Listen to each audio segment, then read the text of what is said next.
This lesson is on rational numbers. So we're going to start with defining what a rational number is. Let's write a definition down. A rational number is any number that can be expressed as a fraction.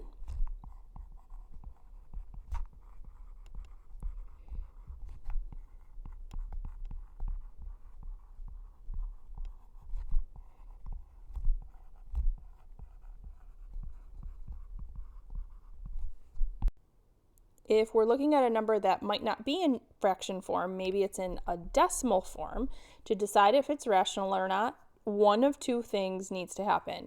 It has to terminate or end. So 2.75. It ends right here. We could continue to write zeros on and on forever, but that's what it means by terminating or ending.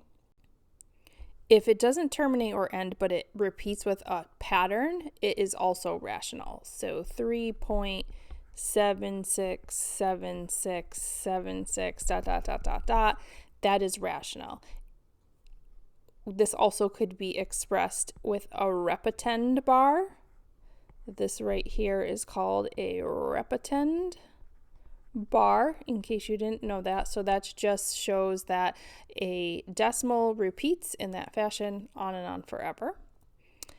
Now, if it doesn't end and it doesn't repeat, I'll give you an example just so you can see what that looks like. So 2.16348 There's no repetition there. That means that is not a rational number.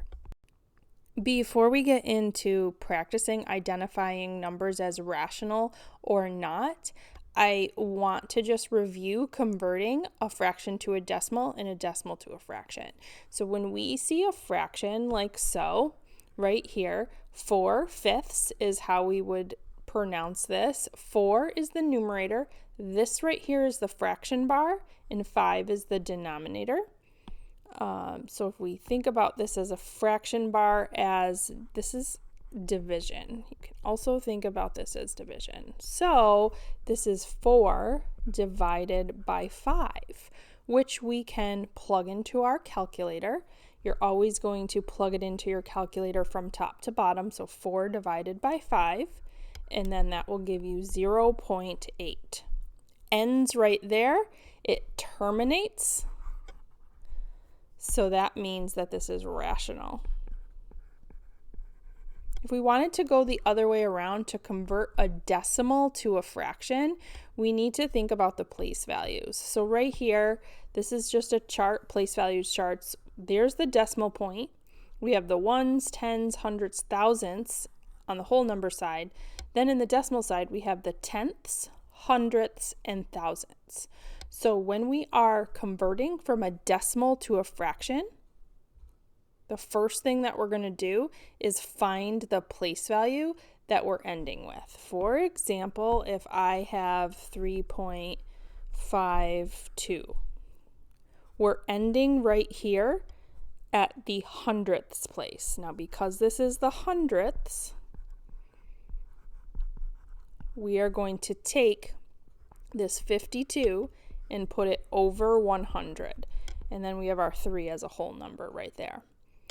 In your calculator, you can plug in the 52 over 100 and it will simplify it for you. So if in your calculator, I'm just going to write calc right here. If you type in 52, that's a 4. I don't know why I did that. 52, and then you're going to find this ABC button. This is your fraction button. It will become your friend. So what you're telling your calculator right here is you're saying 52 over 100. And then when you hit enter, it will simplify that for you. And it should give you back 13 over 25. So my answer here is 3 13/25. So 3.52 becomes this as a fraction or mixed number. Okay, so let's work on identifying the rational numbers. And just to review, rational number, anything that can be expressed as a fraction or it is a repeating or terminating decimal. So right here, we have negative 12. This is a rational number. This can be written as a fraction. You can write negative 12 over 1. There you go. There's your fraction. Looking at the next number right here, we have 0.01353535. This is repeating, so this is rational. The next one, negative 23.7 with the repeten bar. This is a different way to show that the number is repeating. So because it's repeating, it's rational.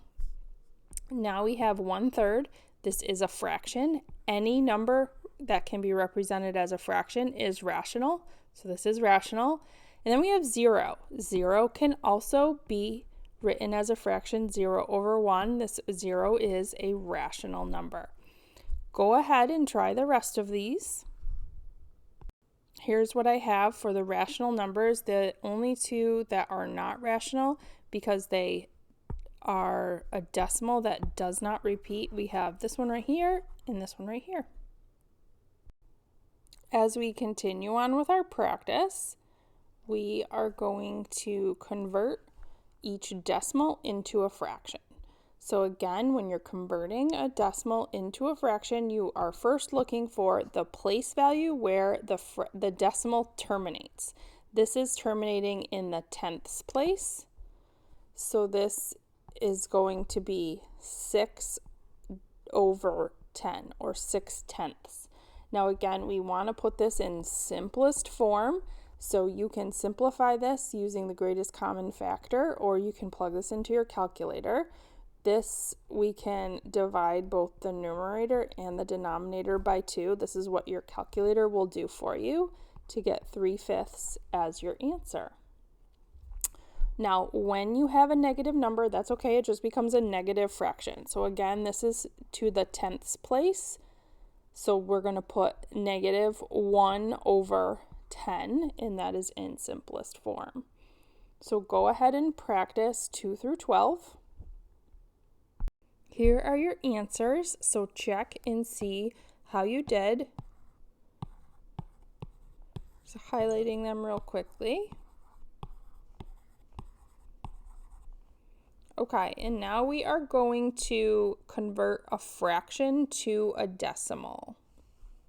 The easiest way to do this is to use your calculator. So again, this is going to be, you're going from the top down. It's a highlighter. Let's fix that.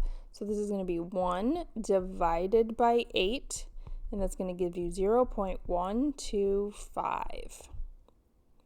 Try 2 through 5 on your own. Here are the answers. Notice how I use the repeten bar. And I also want to point out, when you plug this into your calculator, you might have gotten 2.666666667. I don't know how many sixes there are, but there's a 7 at the end. What this is the calculator can't keep going. It doesn't have that repeten bar function. So what it's doing is it's just rounding in the last place value. So when you're writing this down, you're going to disregard that last digit on your calculator, and you're going to write 2.6 repeating there.